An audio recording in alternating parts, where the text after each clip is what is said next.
Vieš, čo je najväčšia škoda? Že väčšina ľudí nikdy nespozná svoj skutočný potenciál.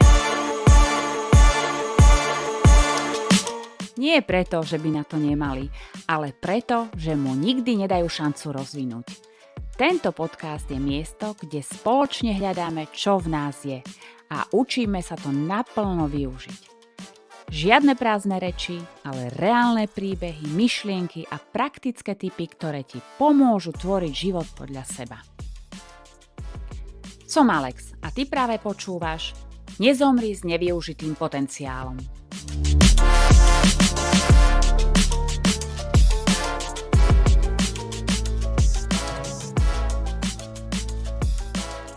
Predstav si, že každý deň spravíš niečo malé. Tak malé, že by si možno ani nevšimla alebo nevšimol, že si to urobila. Možno jeden drép, možno minútu čítania, možno pohár vody navyše. A teraz si predstav, že to robíš celý rok. Výsledok? Nie si len trošku lepší. Si 37 krát lepšia verzia seba. Znie to šialene? Je to čistá matematika. To je sila 1% zlepšenia každý deň. A presne o tom je dnešná epizóda. O tom, prečo sa oplatí sústrediť na malé zmeny. Pretože oni sú ten skrytý motor, ktorý posúva životy dopredu. Ahojte, vítam vás pri prvej epizóde tejto série. Som rada, že ste tu, pretože dnes odštartujeme tému, ktorá môže úplne zmeniť spôsob, akým sa pozeráte na svoj život, ciele a návyky.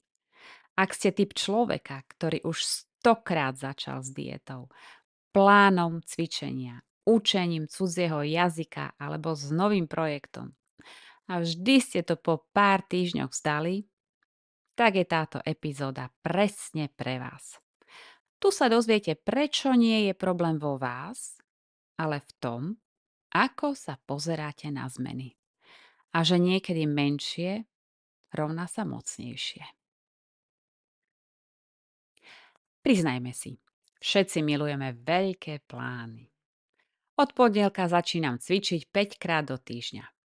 Od nového roka prestanem fajčiť. Od zajtra budem stávať o 5:00 ako miliardári. Ale tu je problém. Veľké začiatky znejú sexy, ale väčšinou dlho nevydržia. Prečo? Lebo naše mozgy sú nastavené na pohodlie. Keď narazíme na veľký odpor, vzdáme to. Malé kroky sú iné. Sú až smiešne jednoduché. Tak jednoduché, že si povieš, to je nič, to nezmení môj život. Ale práve tie malé kroky sa vedia skombinovať a explodovať v niečo obrovské. Pozrime sa na matematiku. Ak sa zlepšíš každý deň o 1%, po roku nie si o 365% lepšia. Si o 3700% lepšia. To je 37 krát viac. Naopak, ak sa každý deň zhoršíš o 1%, na konci roka si takmer na nule. To znamená, že každé malé rozhodnutie má váhu. Dáš si večer kolu namiesto vody? To je minus 1%. Prečítaš si stránku knihy namiesto scrollovania? To je plus 1%. Tieto rozhodnutia sa skladajú ako Lego. A na konci máš buď pevný hrad, alebo hromadu, ktorá sa rozpadne. Problémom veľkých zmien je, že bolia. Potrebujú obrovskú motiváciu. A motivácia je ako baterka, rýchlo sa vybije. Ale mikronávyky sú malé. Tak malé, že nepotrebujú motiváciu. Chceš začať behať? Oblec si tenisky a prejdi sa po ulici. Chceš začať čítať? Prečítaj jednu stranu knihy denne. Chceš začať meditovať? Zavri oči na 1 minútu. A teraz pointa. Možno nezostaneš len pri tom. Možno po minúte čítania prečítaš ďalších 10 strán. Ale aj keby nie, Stále si vyhrala, pretože si dodržala návyk. Najväčší problém malých zmien je, že na začiatku nevidíme výsledky. Cvičíš 10 minút denne a po týždni vyzeráš rovnako. Šetríš euro denne a po mesiaci máš len 30 eur. Čítaš stránku denne a knihu máš stále nedočítanú. A tu väčšina ľudí skončí, lebo si myslia, to nefunguje. Ale tu je pravda. Malé kroky majú oneskorený efekt. Výsledky sa objavia neskôr, ale keď sa objavia, sú obrovské. Je to ako keď zahrievaš ľadovú kocku. Pridávaš jeden stupeň po druhom a nič sa nedeje. Až kým nedosiahneš 0 stupňov Celzia. A ľad sa zrazu začne topiť. Poznám človeka, ktorý chcel schudnúť. Vždy skúšal veľké diety, extrémne tréningy a vždy to vzdal. Raz však skúsil niečo iné. Povedal si, že každý deň spraví jeden drep. Len jeden. Hm. Znie to smiešne, však. Ale po mesiaci urobil 30 drepov. A po 3 mesiacoch chodil behať. Po roku bol o 15 kg ľahší. A všetko to začalo jedným drepom. Vieš, čo je na tom najlepšie? Keď si dáš cieľ, dám denne jeden drep, tvoj mozog ti nikdy nepovie, to je veľa, na to nemám čas. Lebo vážne, kto by nemal čas na jeden drep? A keď si už drepe, často pridáš aj druhý, aj tretí. Keď robíš malé kroky každý deň, možno si hovoríš, to je smiešné, to nemá žiadny efekt. Ale pointa nie je len v tom, čo robíš. Pointa je v tom, kým sa stávaš. Každý malý návyk je hlasom pre určitú verziu tvojej identity. Keď si dáš zdravé raňajky, hlasuješ za identitu človeka, ktorý sa stará o svoje zdravie. Keď otvoríš knihu namiesto Instagramu, hlasuješ za identitu človeka, ktorý sa vzdeláva. Keď si odložíš euro, hlasuješ za identitu človeka, ktorý má finančnú disciplínu. A čím viac hlasov dávaš jednej identite, tým silnejšia sa stáva. Všetci by sme chceli okamžité výsledky. Chceš si zacvičiť a ráno sa zobudiť s tehličkami. Chceš si prečítať kapitolu a hneď rozprávať plynule po nemecky. Lenže realita je iná. Výsledky prichádzajú oneskorene. A to je dôvod, prečo sa väčšina ľudí vzdá. Pretože si myslia, že to nefunguje. Ako teda vydržať? Zameraj sa na proces, nie na výsledok. Namiesto musím schudnúť si povedz, ja som človek, ktorý cvičí každý deň. Sleduj odškrtávanie, nie kila. Kalendár plný krížikov je silnejší než váha, ktorá ti ukazuje malé zmeny. Oslavuj drobné víťazstva. Nie preto, že sú veľké, ale preto, že sú dôkazom, že sa hýbeš. Predstav si malú guľku snehu na kopci. Najprv je smiešne malá, ale keď ju začneš gúľať, naberá ďalší a ďalší sneh. Čím dlhšie gúľaš, tým je väčšia a nakoniec sa valí sama bez tvojej námahy. Takto fungujú aj malé návyky. Prvé dni sú ťažké, pretože sa zdá, že sa nič nedeje. Po týždňoch začínaš cítiť malé rozdiely. Po mesiacoch už máš momentum a vtedy je ťažšie prestať, než pokračovať. Dám ti zo pár tipov. Začni 5-minútovou prechádzkou po večeri. Namiesto koly si daj pohár vody, pridaj jedno ovocie denne. Každý deň povedz partnerovi jednu peknú vetu. Raz denne sa niekoho spýtaj, ako sa máš. A fakt počúvaj. Pošli SMS kamarátovi, ktorého si dlho nepočul alebo nepočula. Každý deň si zapíš jednu myšlienku, ktorú si sa naučila v práci. Prečítaj jednu stránku odbornej knihy, pošli raz za týždeň krátky e-mail s tipom alebo spätnou väzbou kolegovi. Alebo si napríklad odlož 1 euro denne. Namiesto kávy vonku si sprav doma a odlož si rozdiel. Raz v mesiaci si prebehni výpis a vymáš si jednu zbytočnú službu. Mala som kamaráta, ktorý chcel písať knihu. Roky o tom hovoril, ale nikdy nezačal. Vždy čakal na ideálny čas. Väčší blok voľna, inšpiráciu. Nakoniec si dal cieľ. Napíšem len 100 slov denne. To je menej než polovica strany. Za prvý mesiac mal 3000 slov. Za pol roka mal 60 000 slov. A to už je kniha. A všetko to začalo 100 slovami denne. Vieš, čo je na malých krokoch najlepšie? Že nemáš žiadnu výhovorku. Nemám čas na 5 minút prechádzky, fakt, ale máš čas na scrollovanie 20 minút. Nemám peniaze na odkladanie, ale euro denne?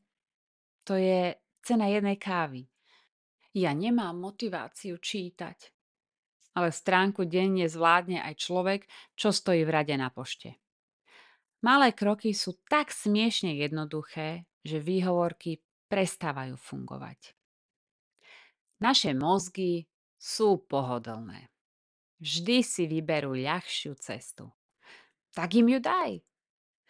Urob dobré veci ľahšie. Polož knihu na vankúš. A naopak urob zlé veci ťažšie. Daj čokoládu na najvyššiu poličku. A nezabudni, nemusíš sa zmeniť naraz. Stačí 1%.